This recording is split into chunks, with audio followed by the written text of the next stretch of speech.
નમસ્કાર મિત્રો, ક્યારે વિચાર્યું છે કે તમારા ઘરના માલિકી હકનો સૌથી પાક્કો પુરાવો કયો છે? શું તમારી પાસે એ દસ્તાવેજ છે? જો જવાબ ના હોય અથવા તમને ખાતરી ન હોય તો આજની આ ચર્ચા તમારા માટે જ છે. પણ હા, શરૂ કરતા પહેલાં એક ખૂબ જ જરૂરી વાત. અહીંયા જે પણ માહિતી આપવામાં આવી રહી છે એ ફક્ત અને ફક્ત શૈક્ષણિક હેતુ માટે છે. આને કોઈપણ પ્રકારની કાનૂની સલાહ ન ગણવી. કોઈપણ નિર્ણય લેતા પહેલાં કોઈ નિષ્ણાત વકીલની સલાહ જરૂર લેજો. તો ચાલો શરૂ કરીએ. ધ લીગલ સફરમાં આપ સૌનું સ્વાગત છે. જુઓ, મોટાભાગના મિલકત માલિકોને એક ચિંતા હંમેશા સતાવતી હોય છે કે એમનું જે ટાઇટલ છે એ કાયદાકીય રીતે કેટલું મજબૂત છે. બસ આ જ સવાલનો જવાબ શોધવા માટે આજે આપણે વાત કરવાના છીએ પ્રોપર્ટી કાર્ડ વિશે. આખરે આ પ્રોપર્ટી કાર્ડ છે શું? એનાથી શું ફાયદો થાય? અને સૌથી અગત્યનું, જો એ ન હોય તો શું મોટી મુશ્કેલીઓ આવી શકે? ચાલો એક પછી એક બધા જ મુદ્દાઓને વિગતવાર સમજીએ. તો સૌથી પહેલો અને પાયાનો સવાલ, આ પ્રોપર્ટી કાર્ડ આખરે છે શું? સાવ સાદી ભાષામાં કહીએ તો શહેરી વિસ્તારોમાં આવેલી જે મિલકતો છે એની આ એક ઓફિશિયલ ઓળખ છે. તમારું આધાર કાર્ડ જેવું કામ કરે છે, પણ તમારી પ્રોપર્ટી માટે. હવે સવાલ એ થાય કે આ કાર્ડ કોના માટે છે? શું દરેક જણ કઢાવી શકે?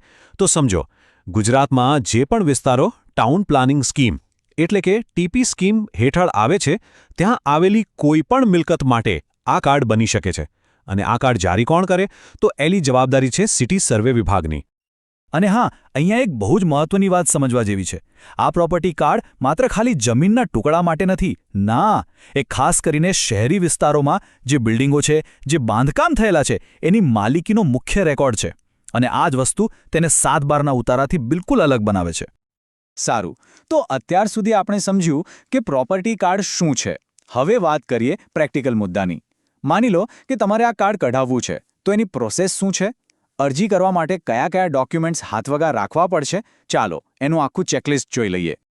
તો જુઓ, અરજી કરવા માટે તમારે કેટલીક બેઝિક વિગતો આપવી પડશે. સૌથી પહેલાં તો જે મિલકતના માલિક છે એમનું પૂરું નામ. બીજું, તમારા બાંધકામનો જે નકશો છે એની એક કોપી. ત્રીજું, તમારું મકાન કયા વર્ષમાં બન્યું હતું એની માહિતી. અને છેલ્લે આ બધાની સાથે સપોર્ટિંગ ડોક્યુમેન્ટ્સ તરીકે બીજા જે પણ ઓળખના પુરાવા માંગવામાં આવે એ તમારે તૈયાર રાખવા પડશે. હવે આ બધી વિગતો લઈને જવાનું ક્યાં? તો એના માટે તમારે તમારી સ્થાનિક સિટી સર્વે ઓફિસમાં જઈને અરજી જમા કરાવવાની હોય છે. જો કે ઘણીવાર એવું પણ બને છે કે નગરપાલિકા કે કોર્પોરેશનની કોઈ એજન્સી સીધી સોસાયટીમાં કેમ્પ કરીને પણ આ કાર્ડ બનાવી આપે છે. પણ જો એવું ન હોય તો તમે જાતે પણ સિટી સર્વે ઓફિસ જઈને આરામથી ફોર્મ ભરી શકો છો. ચાલો હવે સૌથી રસપ્રદ ભાગ પર આવીએ. માની લો કે કાર્ડ બનીને તમારા હાથમાં આવી ગયું, તો એની અંદર એવું તો શું લખેલું હોય છે જે એને આટલું ઇમ્પોર્ટન્ટ બનાવે છે? ચાલો એની વિગતોને બરાબર સમજીએ. મિત્રો, હવે જે વાત કરવા જઈ રહ્યો છું એને ખાસ ધ્યાનથી સમજજો. આ પ્રોપર્ટી કાર્ડ અને 7/12ના ઉતારા વચ્ચેનો સૌથી મોટો અને પાયાનો તફાવત છે.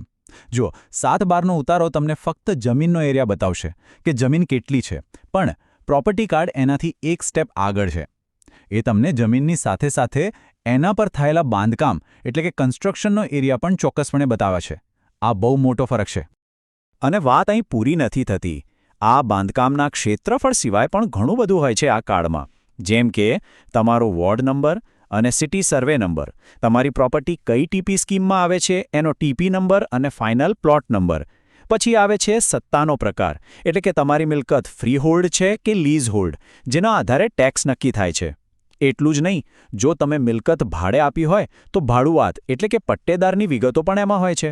અને સૌથી અગત્યનું, જો તમારી પ્રોપર્ટી પર કોઈ લોન ચાલી રહી હોય તો એ બોજાની નોંધ પણ તમને પ્રોપર્ટી કાર્ડમાંથી જ મળી જાય છે. એટલે કે એક જ દસ્તાવેજમાં બધી જ માહિતી. ઓકે, તો હવે એક એવો સવાલ લઈએ જે ઘણા લોકોના મનમાં હશે કે ભાઈ આ બધી વાત તો બરાબર, પણ માની લો કે અમારી પાસે પ્રોપર્ટી કાર્ડ છે જ નહીં, તો શું? શું બીજા કોઈ ડોક્યુમેન્ટ્સ નહીં ચાલે? ચાલો આ પરિસ્થિતિને પણ સમજીએ.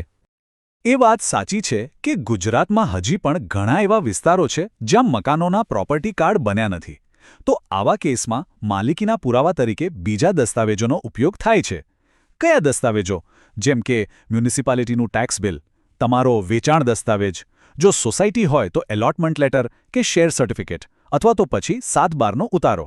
આ બધાનો ઉપયોગ કામચલાઉ ધોરણે થઈ શકે છે. પણ અહીંયા એક મોટો પણ છે.